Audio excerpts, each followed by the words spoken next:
کراچی سے علی زمان اوان کی خصوصی رپورٹ شامل کرتے ہیں۔ ڈسٹرکٹ ویسٹ پولیس جرائم پیشہ عناصر کے خلاف ایک بار پھر متحرک، امن کے دشمنوں کے گرد گھیرا مزید تنگ کر دیا۔ مورخہ 14 فروری 2026 کی شب S S P West Tariq Elahi Mastoi کی خصوصی ہدایات پر تھانہ منگو پیر کے علاقے عالم گوٹ اور ہمدرد یونیورسٹی روڈ میں بھرپور کومبنگ اور سرچ آپریشن کیا گیا۔ آپریشن سے قبل علاقے کے داخلی اور خارجی راستوں کو مکمل طور پر سیل کر دیا گیا۔ ہدفی مقامات کی باریک بینی سے تلاشی لی گئی اور بائیو میٹرک ڈیوائس کی مدد سے متعدد مشتبہ افراد کی فوری تصدیق اور ویریفیکیشن بھی عمل میں لائی گئی۔ ڈی ایس پی منگو پیر کی نگرانی میں ایس ایچ او منگو پیر خوش نواز پتافی اپنی نفری، لیڈی سٹاف اور انٹیلیجنس ٹیم کے ہمراہ فیلڈ میں موجود رہے۔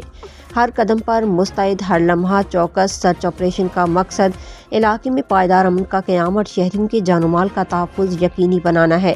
اس موقع پر ایس ایچ او منگو پیر خوش نواز پتافی کا کہنا تھا کہ منگو پیر پولیس کی حدود میں جرائم پیشہ عناصر کے لیے کوئی گنجائش نہیں۔ قانون شکن عناصر کے خلاف بلا امتیاز کارروائیاں جاری رہیں گی اور عوام کے تحفظ پر کوئی سمجھوتہ نہیں کیا جائے گا۔ ڈسٹرکٹ ویسٹ پولیس کا پیغام واضح ہے، امن دشمن عناصر کے خلاف کارروائیاں مزید تیز کی جائیں گی۔